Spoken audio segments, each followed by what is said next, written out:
Good morning, everyone. My name is Janice. Today, I would like to talk about the topic, polar bear attacks on humans, implication of a changing climate. Introductions. The timelines of the past events.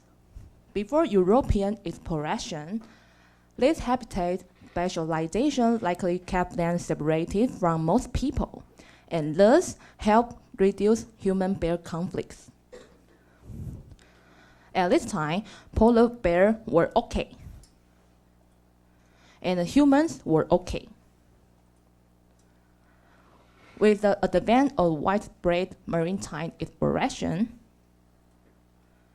plus Europeans continued to expand into the Arctic, it caused the extent of human and polar bear interaction began to change. At this time, humans were okay, but the polar bear were not okay. For rapid and large-scale development, people began to use fossil fuels in large quantities. And this has caused climate change. Polar bears now face a significant threat, including the extent and thickness of the Arctic sea ice has become smaller. And the longer ice-free periods has shortened the hunting opportunities of polar bears during their critical hyperphagic periods in late spring and early summer. Because of the aforementioned threats, so the hungry polar bear began to move on land to seek food, and the expansion of human activities in the polar bear range. And this has resulted in a greater risk of human and polar bear interaction and conflicts. At this time, both of polar bears and humans were not okay. Why do we do this research?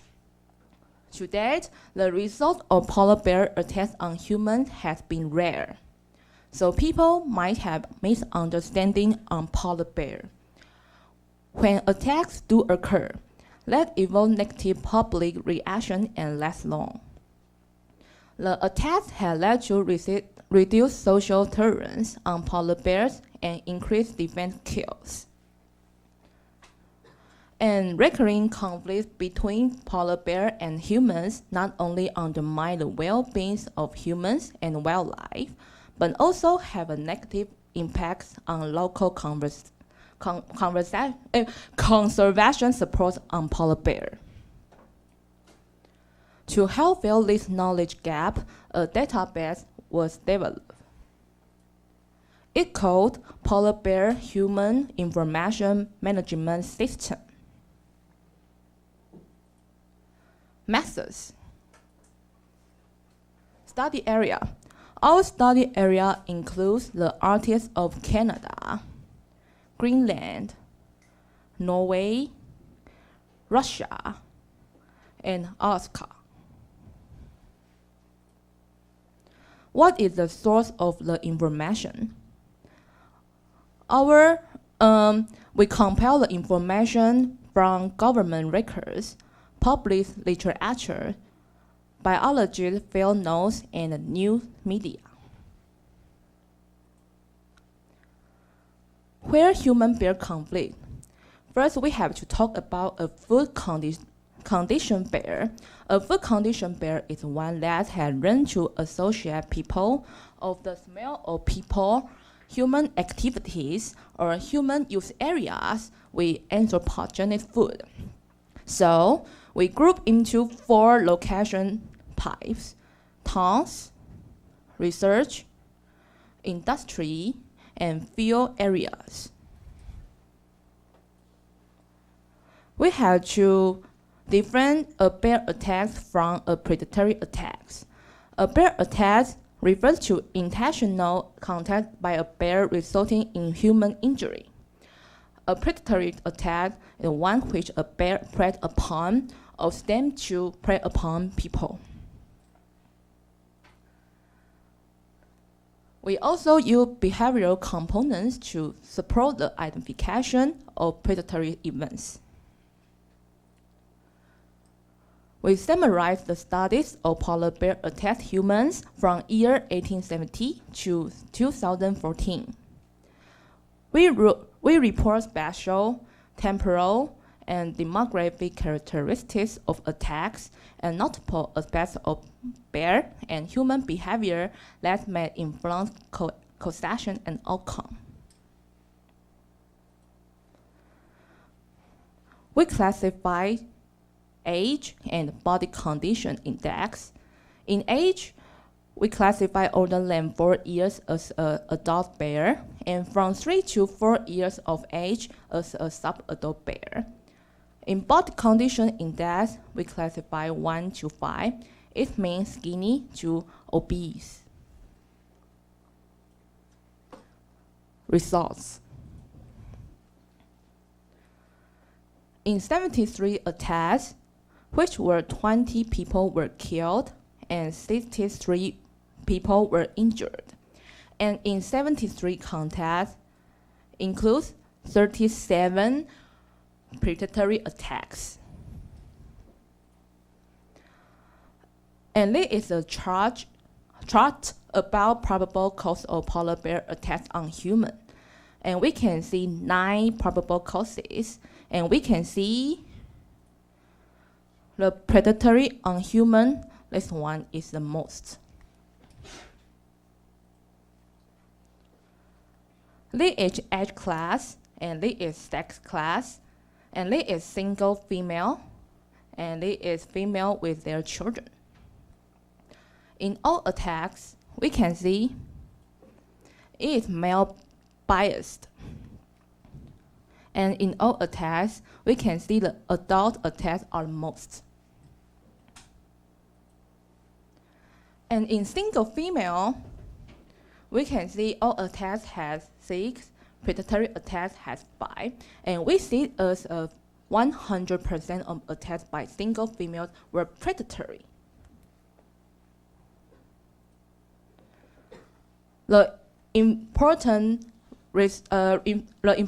finding we have also found is a body condition of polar bears that attack humans.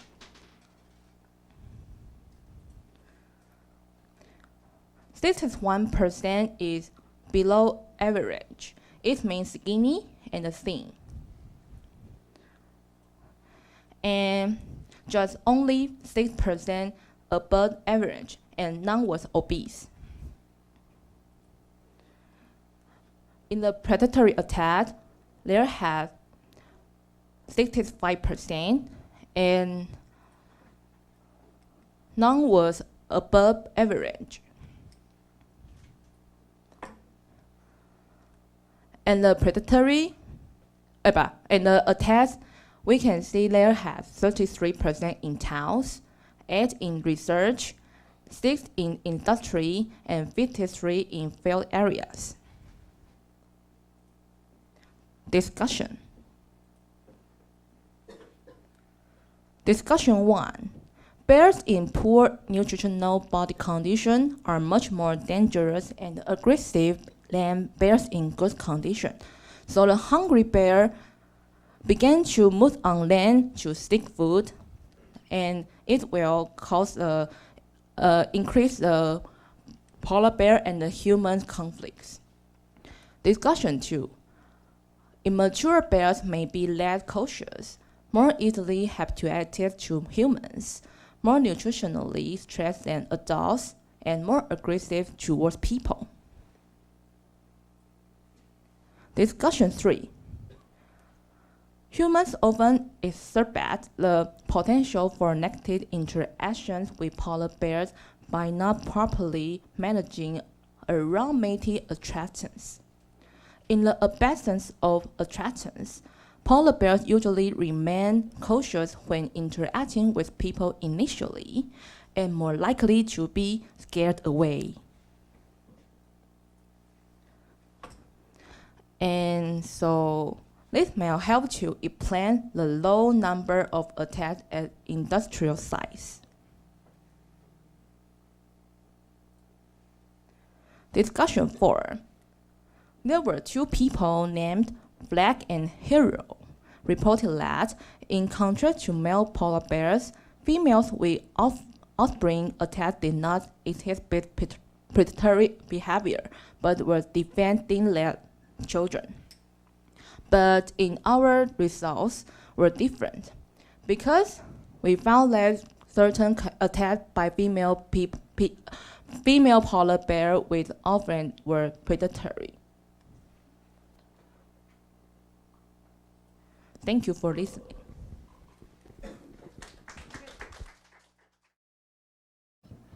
Can you show the figure? The figure about the attack. The figure, what? About the adult. There's a adult attack. Yes, this one. So,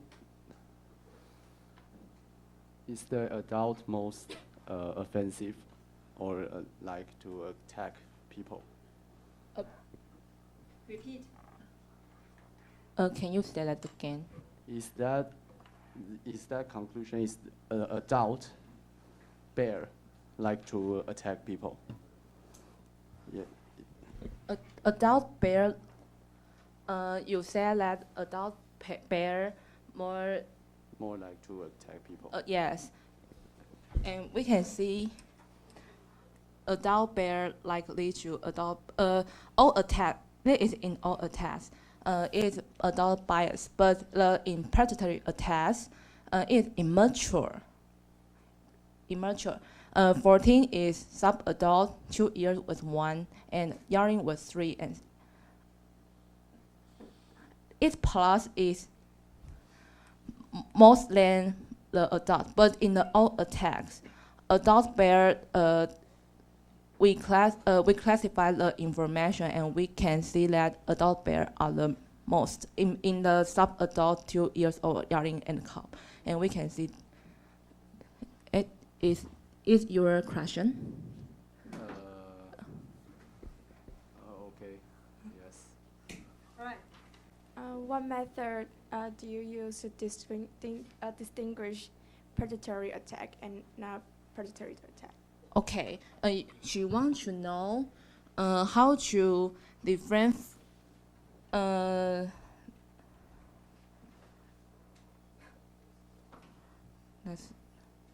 You want to know how with you to identification of predatory events. Okay.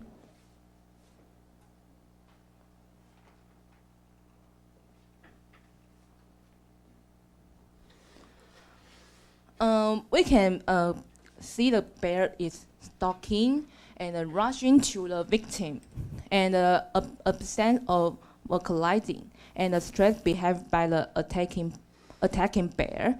Although onlookers continue to try to drive away the bears, but the attack continue. So we use this to support the identification of predatory events. You said predatory attack is 100% of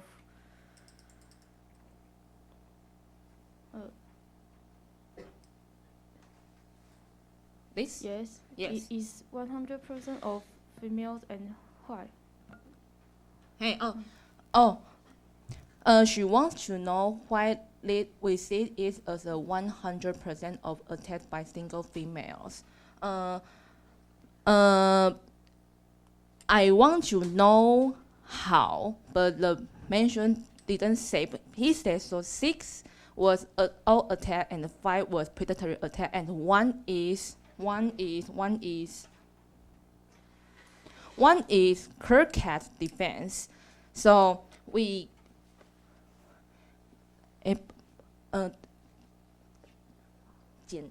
plus 是加减是什么？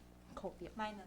We minus this, we minus the carcass defense, and we see it as a 100%, okay.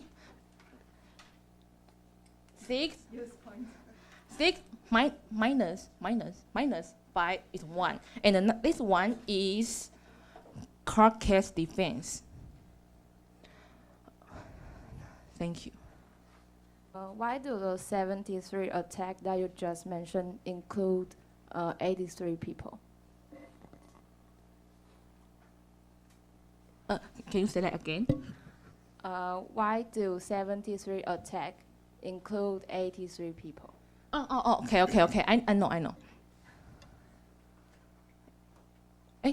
Sorry. Liz, you say 73 attacks had include 63 plus 83. You want to know why? Yeah. Okay. 73 attacks is 1 attack, 2 attacks, 3 attacks, and attacks had include a lot of people. Attack not just only one. So this is a plus. Attack is a events, not a person. Yeah, thank you. Did any polar bear die in those bear attack?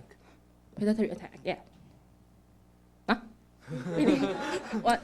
Can you just say that again? Did any polar bear die in those bear attack?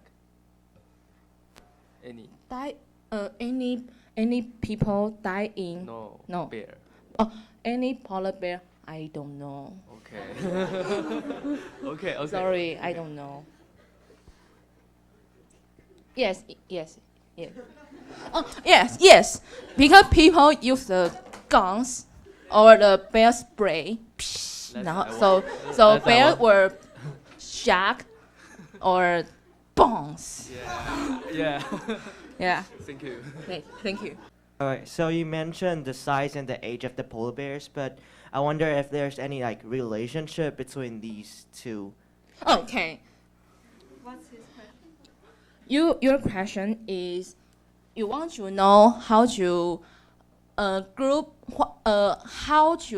into these 4 location types. No, I said, what is the relationship between the size of the bear and the age of the bear?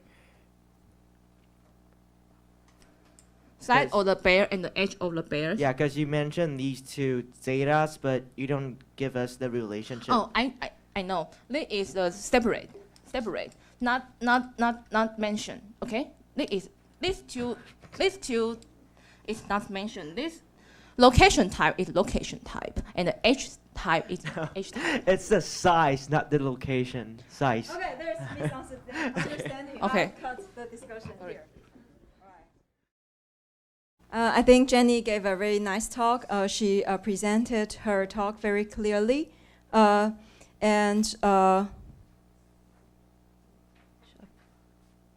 we start with the introduction. We see, but usually I need to point that out. Okay. So please avoid statement like this, because we do not know what this means. So you probably want to say polar area or something, yeah. Oh, so it's very often to see people say this, those, that, but we don't really know what you refer to, okay? And then I like this cartoon, and you talk about 3 conditions: happy, unhappy. This is very clear. Then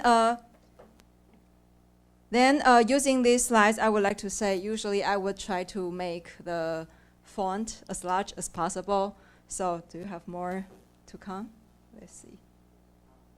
Oh yeah, but I would not this one, but there are other slides. For example, like this one, I would make it bigger, whenever possible. Okay, and then I like your image. The whole slides are rich in image, and you spoke smoothly, which is nice. Then there's a pronunciation error, literature. Oh, literature. Right, literature. And then during her talk, from time to time, you saw body language. I forgot. During one slide, you were using body language. That was really very active, so that was nice. and also during your QA.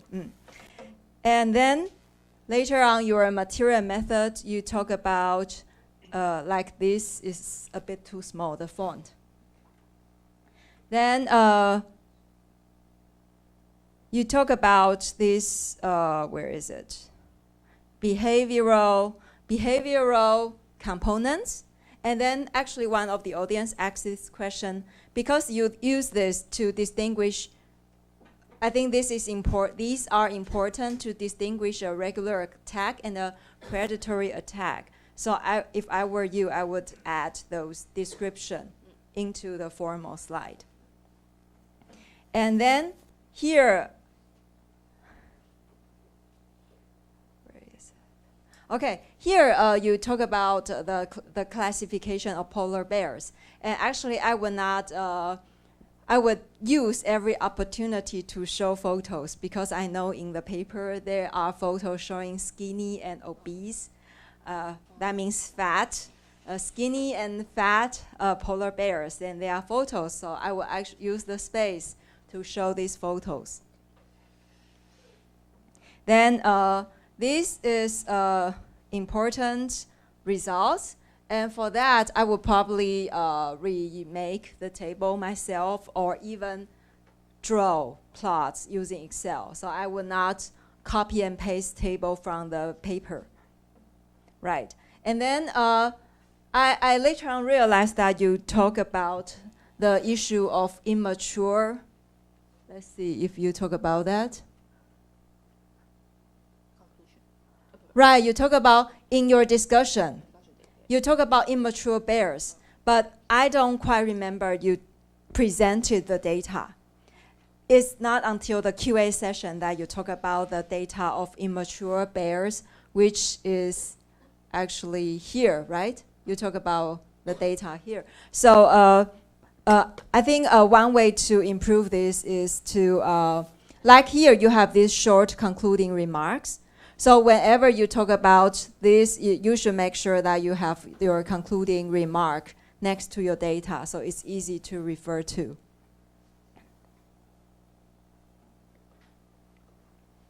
Yeah, so you might want to print some concluding remarks directly next to the data, next to the figure.